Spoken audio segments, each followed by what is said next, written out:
नमस्ते, आदाब, सत श्री अकाल।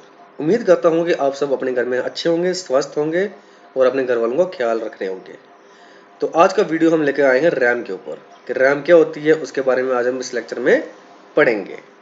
तो ज़्यादा टाइम न वेस्ट करते हुए हम अपना लेक्चर शुरू करते हैं।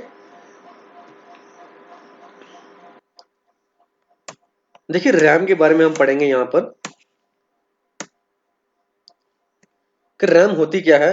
आपके सामने जो पिक्चर दिख रही है, जब भी कभी आपने पीसी वगैरह खोला होगा या कई बार आपने इस तरह के ऑब्जेक्ट अगर देखे होंगे, तो इन्हीं को ही बोला जाता है रैम। ठीक है। रैम रैम का फुल फॉर्म होती है रैंडम एक्सेस मेमोरी, यानी कि चूजन मेमोरी। जिसको चूज किया जाता है, जिस मेमोरी को चूज किया जाता है, उसको बोला जाता है रैंडम एक्सेस मेमोरी। जो नीचे पिक्चर दिखाई गई है, ये इसी के ही पार्ट है। जो ऊपर पिक्चर आप देख रहे हो, इन्हीं यही पिक्चर है हमारे सामने। इसके बाद में देखते हैं हम, ये जो मेमोरी होती है, ये हमारी मेन मेमोरी या फिर या प्राइमरी मेमोरी जिसको कहा जाता है, वो हमारी कौन सी होती है? रैम होती है। रैम को ही मेन मेमोरी या फिर प्राइमरी मेमोरी कहा जाता है। अब मेन मेमोरी या प्राइमरी मेमोरी क्यों कहा गया है? क्योंकि जब भी हम किसी ऑब्जेक्ट पे वर्क कर रहे होंगे, तो वो जो काम जो हो रहा होगा, वो सबसे पहले प्रायोरिटी दी जाती है रैम को। कि जो भी हमारा जो रैम स्टोर करवाएगा डेटा को, वो पहले रैम के पास जाता है। उसके बाद ही हम अदर मेमोरीज को उसको स्टोर करवा पाते हैं। ठीक है। इसलिए इसको मेन मेमोरी या फिर प्राइमरी मेमोरी कहा गया है। इसके बाद बात की तो ये जो होता है, ये वोलेटाइल इन नेचर होता है। वोलेटाइल मीन्स कि ये टेम्परेरी मेमोरी होती है, यानी कि इस पे हम डेटा पूरी तरह से स्टोर नहीं करवा पाते हैं। अब ये स्टोर क्यों नहीं करवा पाते हैं, इसके पीछे रीजन ये है कि जब भी आप अपने पीसी पे वर्क कर रहे होगे, तो आपने देखा होगा कि जब भी आप वर्क करते करते आपकी लाइट चली जाए, तो जो भी डेटा हमारे स्टोर हो रहा होगा, वो सारा वैनिश हो जाता है। जब भी लाइट आपकी वापस लाइट आती है और आपका पीसी वापस ऑन होता है, स्विच ऑन होता है, तो आप देखोगे वो सारा डेटा लॉस्ट हो जाता है। वो क्यों होता है? क्योंकि वो हमारा डेटा रैम के ऊपर जाके स्टोर हुआ होता है। वो पूरी तरह से उसको हमने सेव नहीं किया होता। अगर सेव किया होता, तो वो हमारे पास डेटा रहता, जबकि ये डेटा हमारा लॉस्ट हो जाता है किसमें? रैम के अंदर। इसीलिए इसको वोलाटाइल इन नेचर बोला गया है। आगे बात करें तो ये जो मेमोरी होती है, ये हमारी बहुत फास्ट होती है। बहुत फास्ट किसके मुकाबले होती है? जो हमारे पास अदर स्टोरेज डिवाइसेस होते हैं, जैसे हार्ड डिस्क ड्राइव हो गई, पेन ड्राइव हो गया, मेमोरी कार्ड हो गया, डीवीडी और सीडी रोम हो गया। इनके मुकाबले ये जो मेमोरी है, ये हमारी बहुत फास्टली वर्क करती है। लेकिन ये डेटा हमारा स्टोर नहीं करवा पाती है, इसलिए हमें अदर स्टोरेज डिवाइसेस का इस्तेमाल करना पड़ता है। जिसलिए मैंने लिखा है यहाँ पे स्टोर मोर मेमोरी। ये जो अदर स्टोरेज डिवाइसेस है, ये ज्यादा मेमोरी को क्या करते हैं? स्टोर करवाते हैं। चलिए आगे देखते हैं कि रैम का फंक्शन क्या है, कि रैम करती क्या है। ठीक है। रैम करती क्या है? जैसे कि आप सबको पता है कि ये हमारी जो मेमोरी होती है, वोलेटिलिटी होती है। वोलेटिलिटी मीन्स टेम्परेरी होती है। इसलिए क्या हुआ कि ये डेटा जो को क्या करती है? स्टोर करवाती है टेम्परेरी। यानी कि कभी भी जब भी लाइट हमारी चली जाएगी, तो ये हमारे डेटा को वैनिश कर देगा। टेम्परेरी टेम्परेरी है, तो इसलिए क्या कर देगा? वैनिश कर देगा। और इसी वोलेटिलिटी को हम कंपेयर करते हैं किसके साथ? ह्यूमन की शॉर्ट टर्म मेमोरी के साथ। इंसान की जो यादाश्त जो होती है, वो कम दर पे होती है, उसके साथ इसको रैम को कंपेयर किया गया है। ठीक है। अब क्यों कंपेयर किया गया? अब फॉर एग्जाम्पल के लिए एक इंसान होता है, मान लेते हैं कि एक ऐसा इंसान है जो मतलब थोड़ा टाइम के लिए वो याद रखता है चीजों को, और उसके बाद वो चीजें भूल जाता है। ठीक है। उसी तरह से हमारी जो रैम है वो वर्क करती है कि थोड़ा टाइम तक उसके बाद डेटा रहता है, लेकिन जैसे फौरन जैसे लाइट बंद हुई, उसके बाद हमारा डेटा पूरी तरह से वनिश हो गया। क्यों?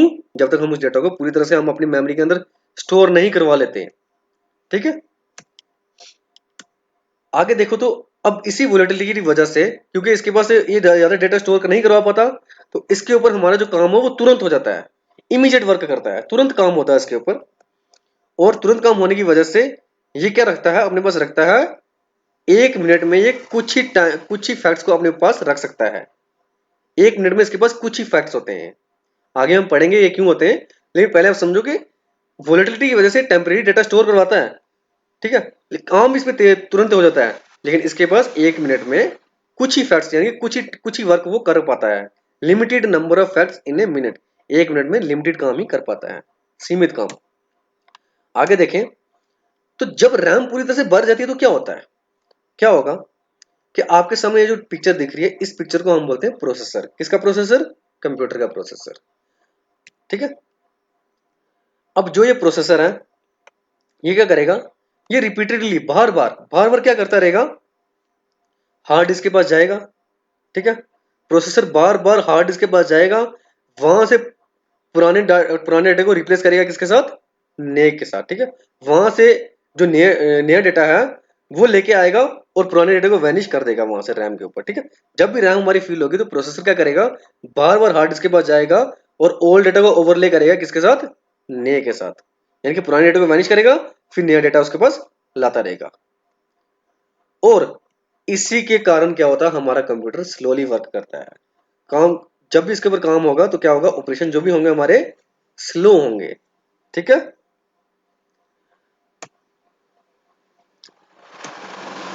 अब बात करें इसके टाइप्स के बारे में, तो टाइप्स हमारे पास होती है स्टैटिक और डायनेमिक। दो टाइप हमारे को देखने मिलती है इसमें, कौन सी, एक स्टैटिक और एक डायनेमिक। बात करें स्टैटिक की, तो ये क्या करता है, इसको एक कांस्टेंट पावर चाहिए, यानी कि एक ही लगातार एक ही पावर चाहिए, ना ज्यादा बढ़नी होनी चाहिए ना घटी होनी चाहिए, एक ही पावर चाहिए ताकि डेटा को पकड़ सके, ठीक है, ताकि अपने में डेटा को ये होल्ड करके रख सके।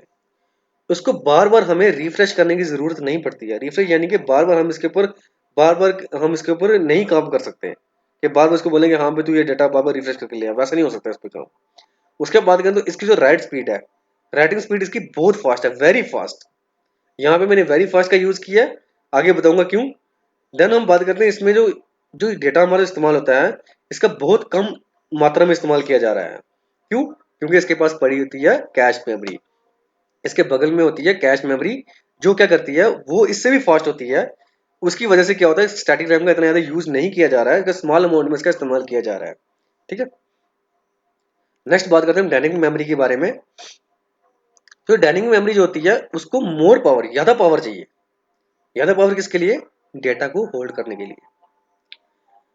और इसका इस्तेमाल हम बहुत ज्यादा लार्ज अमाउंट में किया जा रहा है, ठीक है, लार्ज अमाउंट में इसका बहुत ज्यादा इस्तेमाल किया जा रहा है, इसे हमें सस्ती भी पड़ती है। और यहाँ पर राइटिंग स्पीड इज फास्ट, ध्यान रखो मैंने यहाँ पे राइटिंग स्पीड इज फास्ट लिखा है। जो स्टैटिक रैम हमारी वेरी फास्ट होती है, जबकि जो हमारी डायनेमिक रैम है वो सिर्फ ओनली फास्ट होती है, वो तेज होती है। और स्टैटिक मेमोरी हमारी बहुत फास्ट होती है, ठीक है, समझ में आ गया बच्चों। देखो अब ये दोनों की दोनों जो एस रैम और डी रैम, अब ये मत सोच लेना कि इनमें कोई परमानेंट मेमोरी होगी। ये दोनों मेमोरी हमारी वोलेटाइल इन नेचर है, यानी कि ये टेम्परेरी डेटा को ही स्टोर कर पाती हैं। इसमें कोई भी डेटा हमारा परमानेंटली स्टोर नहीं होता है, ठीक है बच्चों। तो मैं उम्मीद करता हूं कि आपको हमारे एफर्ट्स पसंद आए होंगे और हमने आपको बहुत ब्रीफ में हमें समझाने की कोशिश की है आपको। तो मैं उम्मीद करूंगा कि आप इस वीडियो को लाइक करेंगे और शेयर करेंगे अपने दोस्तों के साथ, ताकि उनके जो भी कंफ्यूजन है वो क्लियर हो पाए। और उम्मीद करेंगे आप हमारे चैनल को सब्सक्राइब करेंगे। Thank you for watching this video. अपने घर में कुशल मंगल रहिए। Thank you so much.